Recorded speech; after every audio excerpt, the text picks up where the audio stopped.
دا حضرت عبداللہ ابن عمر رضی اللہ تعالیٰ عنہ نے روایت دے فرمائی چې نبی کریم صلی الله علیه وسلم فرمایلی چې په تاسو کې یو کس یو شخص تر هغه مؤمن نشي کېدلی څو پورې چې د خپل نفس خواهشات زما د راوړل شوي دین تابع نه کړي. د دې حدیث روایت شرح سنه کړی.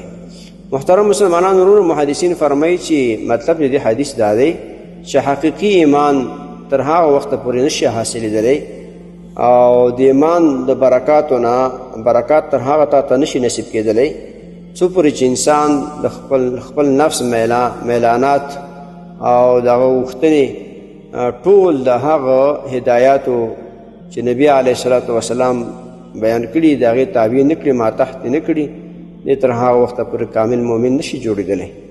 د محترم مسلمانانو ورونو، چې غواړې ستا ایمان کامل شي، کامل مؤمن تا نه جوړ شي، ته د خپل خواهشات، ته د خپل نفس خواهشات ته ټول کړه وړه دا ټول د هغه دین تابع کړه چې حضرت محمد صلی الله علیه وسلم په هغه رالیږل شوی دی او موږ تاسو ته بیان کړی.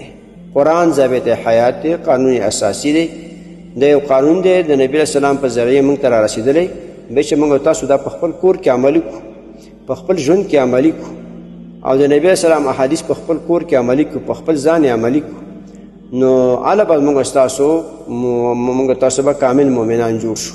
هله به ایمان قوي شي، ایمان به مضبوط شي. چې ما ته د خپل خواهشات د نبی اسلام د دین تابع نه ګرځو، نو څه څنګه دعوه کوي چې زه کامل مؤمن یم؟ تا د نبی اسلام دا خبره چې نبی اسلام فرمای لا یؤمن احدکم حتی یکون هواه تبعا لما جئت به. تر هغه پورې کامل مؤمن نشي جوړېدلی څو پورې چې ته خپل نفس خواهشات او ټولې ارزوګانې وغیره د هغه دین تابع نه کړي چې نبی علیه السلام پرې راتګ کړی دی. د دې وجې نه محترم مسلمانان ورونو، په ژوند کې خوشحالي هم راځي، خفګان هم راځي. خوشحالي به هم د نبی اسلام په طریقه مانځي، غم به هم د نبی اسلام په طریقه باندې مانځي او په غم کې هم بدعات رسومات نه کوي، په خوشحالي کې به هم بدعات رسومات نه کوي.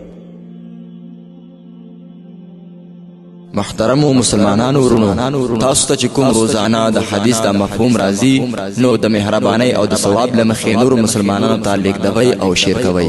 والسلام.